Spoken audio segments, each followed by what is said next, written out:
بسم الله الرحمن الرحيم، والصلاة والسلام على سيدنا محمد وآله وصحبه أجمعين. اللهم أنت وحدك الشاهد والعالم بما تخفي الصدور، وأنت يا الله سبحانك بيدك المحيا والممات، وكل رقبة على هذا الكون أجلها بيدك، والأمر لك وإليك من قبل ومن بعد.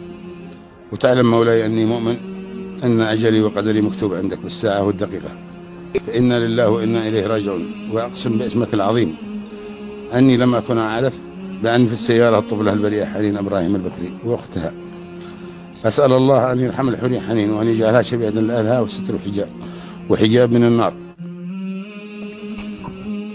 وأنني لم أعلم إلا بعد هذا الحادث من في السيارة المؤلم والحزين، فقد كنت صايم بهذا اليوم الفضيل، يوم عرفه على قرب ساعة من الأفطار. تمالكني الغضب بسبب شجار ومهاترها مع والدها، ودفعني الشيطان إلى حمل السلاح وضرب السيارة. وأقسم باسمك الكريم أن مقصدي لم يكن إلا إلحاق الضرر بالسيارة فقط، ولم ألاحظ وجود الطفلتين فيها.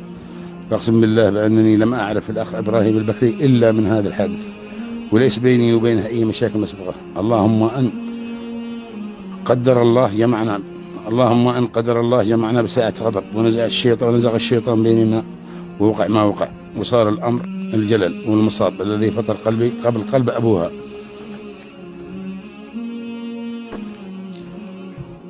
وقلب كل من شاهد وسمع هذا الحادث الأليمة والمحزنة. وأنني أول ما عرفت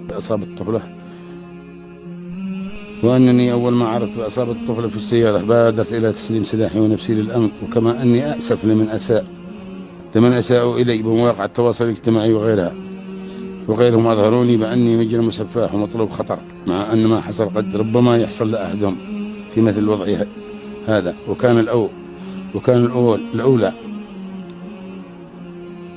أن يحمدوا الله مما وقع فيه، وابتلاني الله بساعة غضب وذهاب عقل كتبها الله علي بسابق علمه ومحكم قدره، وحصلت مني ولا أعلم أن ضحيتها طفلة بريئة كانت ضحية مشاجرة عارضة بيني وبين أبوها، نتج عنها هذا الحدث الأليم المحزن الذي أسأل الله العلي القدير أن يطهرني منه ويعفي عني. وأعلم أن مصابي ومصاب أبو الطفلة وأمها وأهلها وكل الناس عظيم وجلل، لأني أب ولدي بنات، وأعلم مشاعر الأبوة وحرقة الوالد على بناته وأولاده.